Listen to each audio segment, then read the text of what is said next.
Hey y'all, Carolina Venom here. Today I'm doing a request video on the Samsung Galaxy S3. I've been asked to run some tests on this phone, and this is the Sprint model. And I had this phone when I was with Sprint, and honestly I've just never really been crazy about the Galaxy phones. Just never really been crazy about them. But I'm going to run some tests on it. It's pretty much wiped. Done a complete factory reset on it, and it's got a few apps downloaded. And I'm going to give the specs of the phone, what I think about it, and compared to this phone, I'm going to kind of go over a few things. So let's go ahead and get started. This phone right here did give some problems a few months after I had it. I was having problems with it deleting apps. It was having problems with the volume button not turning up and down. Had to actually take it apart, and I had to take it apart and take the volume buttons out and kind of do this and do that and mess with this, mess with that, and finally it started working halfway decent. So it does work a little bit better than it did. But anyway, we'll go ahead and get to the specs. This phone right here is now running Android 4.4.2. It did run Android 4.0, then 4.1, then 4.3, and then the latest upgrade of 4.4.2. This phone's got a 4.8 inch display at 1280 by 720 resolution at 306 ppi. It does have a Super AMOLED display. It does have cornering Gorilla Glass. It's also got an 8 megapixel camera on the rear with LED flash with an aperture size of f2.6. It'll record in full 1080 at 30 frames per second. It does have digital image stabilization, and it has a 1.9 megapixel camera on the front.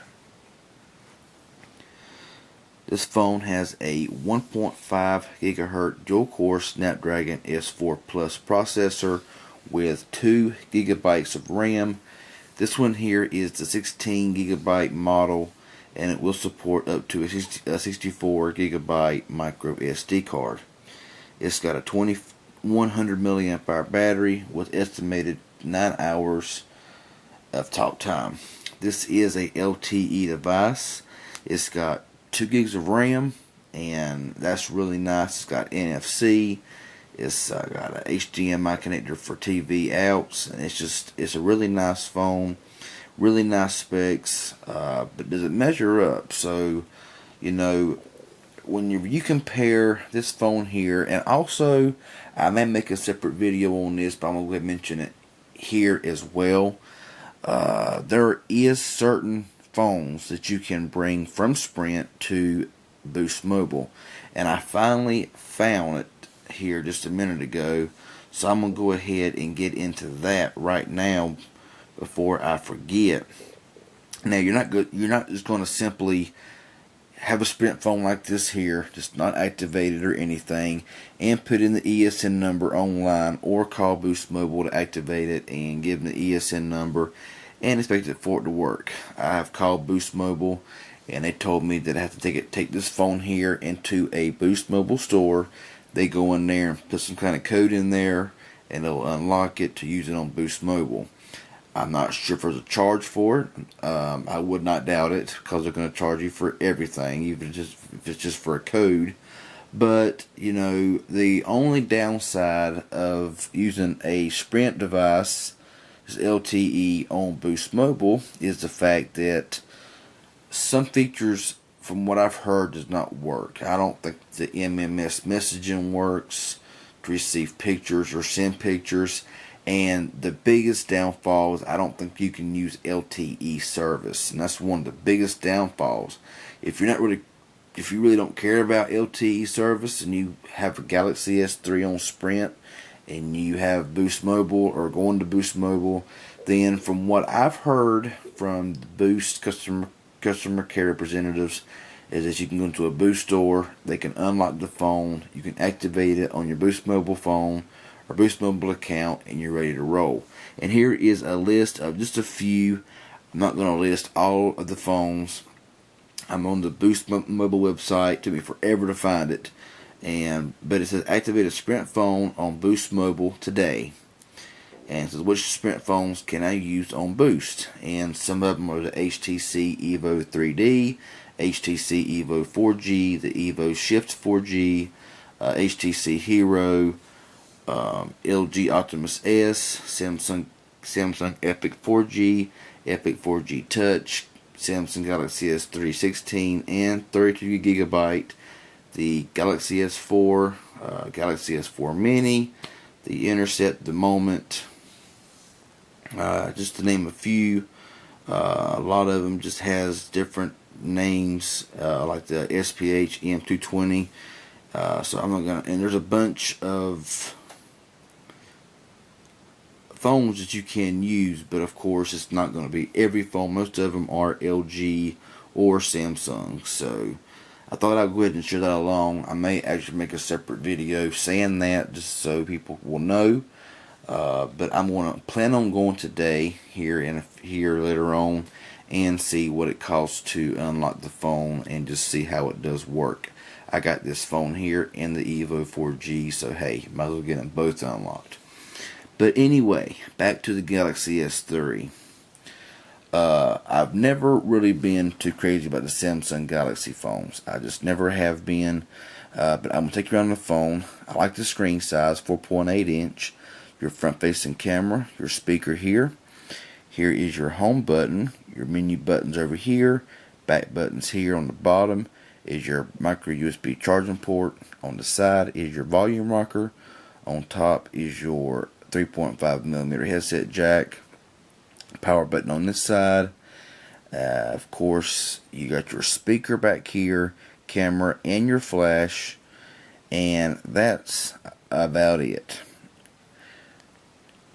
The phone screen is excellent on this phone. This has got a very nice screen. It's very sharp. It's very clear. I am recording 480 to cut down on data speeds or data memory for faster uploads. But this phone here does run pretty smooth, and like I say, I have very few apps on it, at all. I did run the Antutu benchmark test, and I did run a quadrant test, and I'm going to kind of match it up with the LG Volt, cause this one the LG Volt here has half the RAM. It's got a smaller processor and everything. We're gonna just compare the test. The best I could get on this phone here was around 18,200. That was one test only. Every test I've ran since has been around 17.5, and that's the best score that I have been able to get on that phone, which is not a bad score, but I figured it would be better than that. When you look over here on the, well, everything will look for stopping. If you look over here on the Volt, it came in at 18,447, so quite a bit, almost 1,000 points higher on the Volt as compared to the Galaxy S3. And I do notice that the Galaxy S3 is a very smooth phone, but like I say, I'm just not crazy about it. And I mean, whenever you consider, if you want the full experience of LTE on Galaxy S3 on Boost Mobile and everything, you're gonna pay $200 for Galaxy S3, and you're gonna pay $80 for the LG Volt. And just because it's a Galaxy phone does not mean it's a better phone. I mean, I have used a Galaxy phone, and I've had numerous people tell me they've had problems with their Galaxy phones. That's why I never really own one or buy one, because I mean, you'll pay $80 for this one, $200 for this one, and to be honest with you, there's not much difference. Yes, this has got 16 gigabytes of data, or 16 gigabytes of storage, plus you can add extra, and it has 2 gigabytes of RAM, which is really nice. But when you look at the speeds here, I mean, this one here did come in higher than this one here did. So when we look at the Antutu bench, or the quadrant benchmark test that I ran, this one, the Galaxy S3 came in at, so I get the focus in, it's very small. I don't think it's going to focus. There we go. Well, 78.53 was what it came in at on score. While over here on this phone, it came in at 88.14. So, you know, the LG Volt did come in better as far as speeds go on the devices and everything.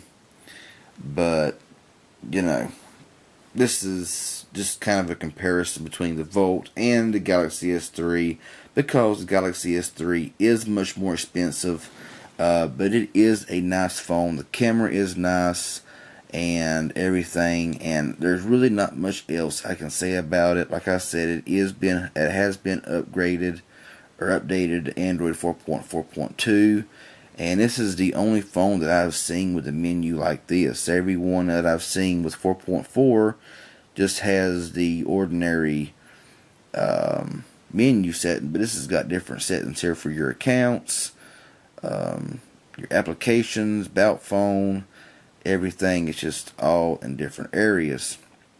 But I am going to go today, and I am going to see if you are able to, or what it costs to unlock the phone, to use it on Boost Mobile, and hopefully it will work on LTE, because, you know, that would be good if people had Sprint devices, and that way they ain't got to buy a Boost phone. So I kind of just wanted to just run a few tests on the Galaxy S3. I don't know much about this phone. I've used it very, very rarely. It does have good call quality. Camera is excellent. I mean, the camera is awesome on this phone. You know, it does work well. Everything on the phone does work well. It is smooth and everything. Battery life ain't the greatest by any means. I've fully charged it, and I'm not even really used it except for running some tests. It's done use like 30% battery life just by running some tests. So the battery life is not that great on this phone. Of course, it is an older phone. Battery just could be getting bad. I don't know. But, you know, this is kind of just I mean, it's not the best review or the best test request video that I've done. But I just wanted to run some tests and tell you what I thought about it. Whenever you look at the price tag of $200 for the Galaxy S3, you know, I would save $130 or $120 and go with something like the LG Volt that is just about as fast and works just about as good as the Galaxy S3, but it's anybody's preference. Personally, me, I don't care much for the Samsung Galaxy models, but that's just my own opinion. So anyway, I'm going to go ahead and scat out of here. And got any questions or comments, feel free to ask me. Subscribe to my channel. I sure would appreciate it. Like this video. I would also appreciate that as well. Y'all have a good one, and we'll talk to y'all later.